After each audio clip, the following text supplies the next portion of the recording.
Warning! What you're about to witness happened on September 3, 2025, at 0647 hours Gulf time. One United Nations humanitarian vessel, carrying 280 tons of medical supplies for Yemeni civilians, struck by two anti-ship missiles in international waters. 23 aid workers killed instantly, and within 30 minutes, Iranian state media was broadcasting footage claiming American naval forces had committed a war crime against international humanitarian operations. This is the story of the most sophisticated false flag operation in modern naval warfare, and how it nearly triggered a regional war that could have engulfed the entire Middle East. I'm your host at Navy Warfare, where we analyze the most dangerous maritime deception operations that reshape global conflicts. Today's incident will show you exactly how state actors use false flag attacks to manipulate international opinion, while eliminating witnesses and evidence that could expose their war crimes. And if you think modern warfare is conducted in the open with clear attribution, this story will prove that the most dangerous naval operations are designed to hide the truth while blaming innocent parties for atrocities they never committed. September 3, 2025. The Gulf of Aden, 75 miles southeast of the Yemeni port of Aden. The MV Mercy Dawn, a civilian cargo vessel operating under United Nations Charter, was delivering critical medical supplies to hospitals serving displaced civilians in the ongoing Yemeni humanitarian crisis. The ship was clearly marked with UN identification, broadcasting continuous humanitarian mission signals on all international frequencies, and following established shipping lanes specifically designated for non-combatant relief operations. The vessel carried 280 tons of medical equipment including surgical supplies, antibiotics, water purification systems, and emergency generators destined for hospitals treating civilian casualties from the regional conflict. More importantly, the ship carried 47 international aid workers from 12 different countries, including doctors, nurses, and logistical personnel who had volunteered for humanitarian service in one of the world's most dangerous conflict zones. At 0645 hours, the MV Mercy Dawn's radar operator detected fast-moving surface contacts approaching from the northeast, the direction of Iranian territorial waters.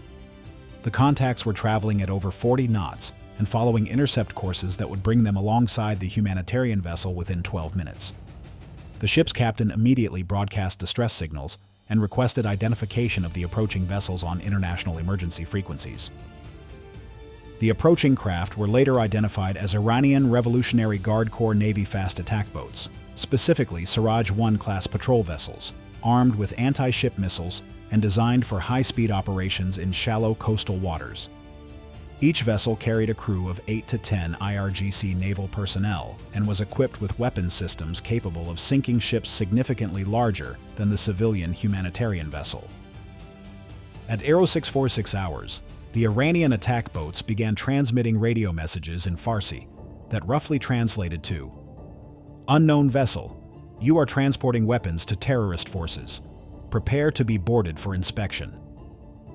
The MV Mercy Dawn's captain responded immediately in English on international emergency frequencies. This is United Nations humanitarian vessel MV Mercy Dawn, carrying medical supplies for civilian populations. We are operating under international humanitarian law and request safe passage. The Iranian vessels ignored the humanitarian identification and continued their aggressive approach. Within 90 seconds, the attack boats had positioned themselves in attack formation around the UN vessel, a tactical deployment that military analysts recognize as preparation for either boarding operations or weapons engagement against a target that cannot defend itself. But here's what made this attack different from typical naval harassment or inspection operations. Iranian personnel were simultaneously recording video footage of the encounter while preparing weapons systems for immediate use against the civilian vessel. Intelligence analysis later revealed that the entire operation was being documented for propaganda purposes before the attack actually began. Now here's a question that every Navy Warfare subscriber needs to consider, and if you haven't subscribed yet, this is exactly why these false flag scenarios are so important to understand, because they reveal how naval incidents can be manipulated to justify larger conflicts. What would you do as the UN vessel captain when military forces approach with obvious hostile intent but claim inspection authority, comply and risk the safety of humanitarian workers, or attempt to escape and potentially trigger an international incident? Drop your assessment in the comments below. At 0647 hours and 23 seconds, the Iranian attack boats launched two C-704 anti-ship missiles at the MV Mercy Dawn from a range of less than 2 kilometers. The missiles, each carrying a 130-kilogram warhead, struck the civilian vessel amidships and in the engine compartment, causing massive explosions that could be heard over 20 miles away. The attack was captured on video by Iranian personnel who had positioned themselves specifically to document the missile strikes. The first missile penetrated the ship's hull just above the waterline, detonating inside the cargo hold containing medical supplies. The explosion ignited oxygen tanks and surgical equipment, creating a secondary blast that tore through multiple bulkheads and killed 12 aid workers instantly. The second missile struck the engine room, causing catastrophic flooding and eliminating the vessel's power systems and emergency communications. Within 4 minutes of the missile strikes, the MV Mercy Dawn was listing severely to starboard, with multiple fires burning throughout the vessel. The ship's emergency systems had failed, leaving 35 survivors struggling to launch lifeboats, while Iranian attack boats circled the sinking vessel like sharks surrounding wounded prey. But here's where the false flag operation demonstrated its sophisticated planning. As the UN vessel was sinking and survivors were fighting for their lives in the water, Iranian personnel were broadcasting fabricated distress calls on American naval frequencies. The transmissions, later proven to be pre-recorded, claimed that U.S. Navy vessels had attacked a civilian ship and requested immediate rescue assistance. The Iranian attack boats made no attempt to rescue survivors from the water.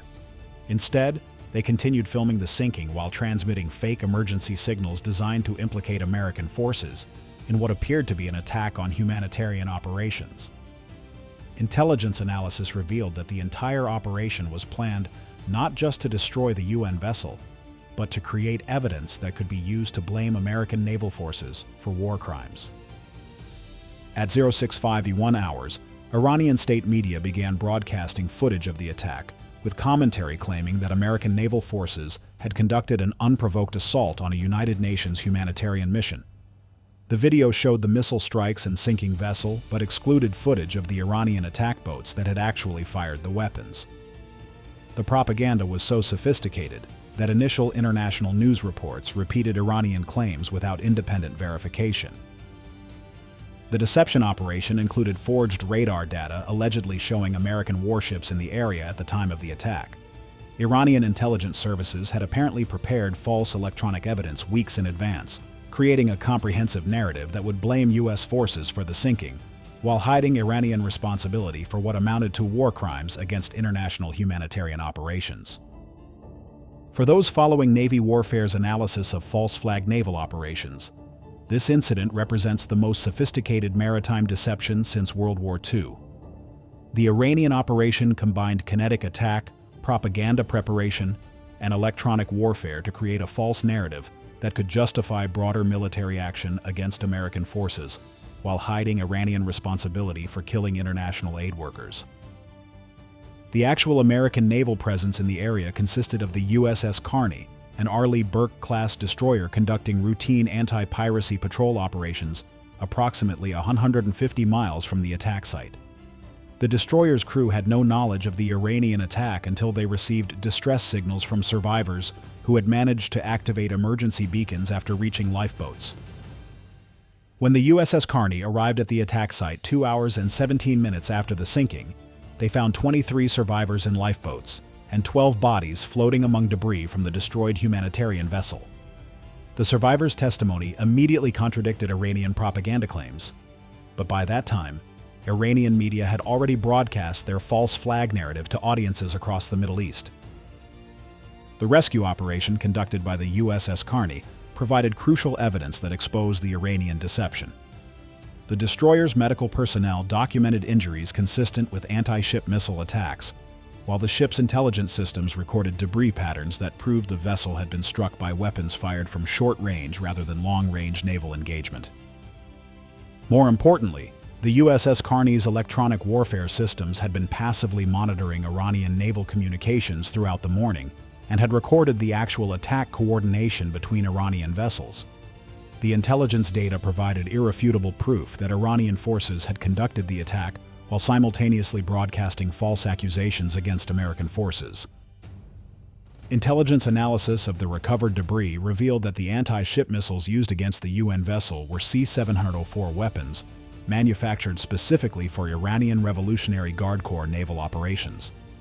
The missile fragments contained serial numbers and manufacturing codes that could only be traced to Iranian weapons stockpiles, providing forensic evidence of Iranian responsibility for the attack.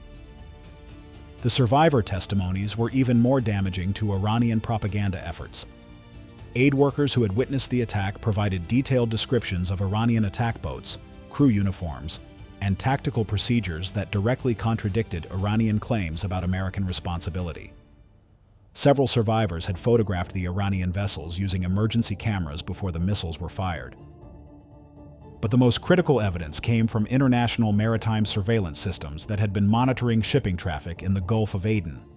Satellite imagery showed the Iranian attack boats approaching the UN vessel while the nearest American warship was over 150 miles away.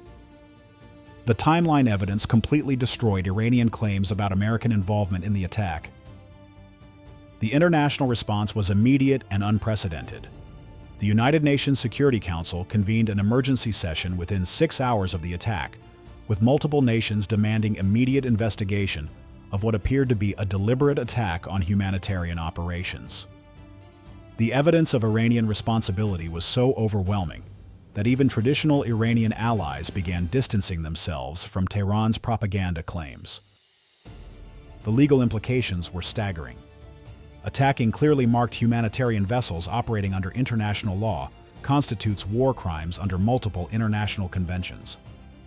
The Iranian attack on the MV Mercy Dawn represented deliberate targeting of non-combatant medical personnel, which violates the Geneva Conventions and triggers automatic international criminal jurisdiction.